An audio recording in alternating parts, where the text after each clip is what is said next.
যারা বুট চুরি করে ইঞ্জিনিয়ারিং করে, দেখেন ভাই আমাদের নাসিরউদ্দিন ভাই পাটোয়ারি তিনি কি বলেন।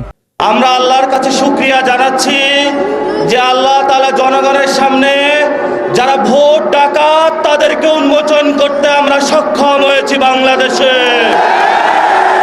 ওরা শুধু ভোট চুরি করে নাই, ডাকাতি করেছে। আমাদের সুস্পষ্ট অনেকগুলো দাবি রয়েছে। আজকে নির্বাচনের পরে 11 দলীয় যে ঐক্য রয়েছে, আমরা জনগণের সামনে উপস্থিত হয়েছি।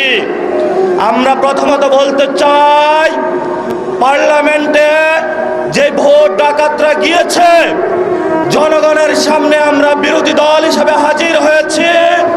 আমরা রাজপথে থাকব, কড়ায় গন্ডায় ইঞ্চি ইঞ্চি করে জনগণের উপরে যারা ভোটের ইঞ্জিনিয়ারিং করেছে, ভোট ডাকাতি করেছে, নতুনভাবে জুলুম চাপিয়ে দেবার চেষ্টা করছে, আমরা তাদের কাছ থেকে বুঝে নেব ইনশাআল্লাহ।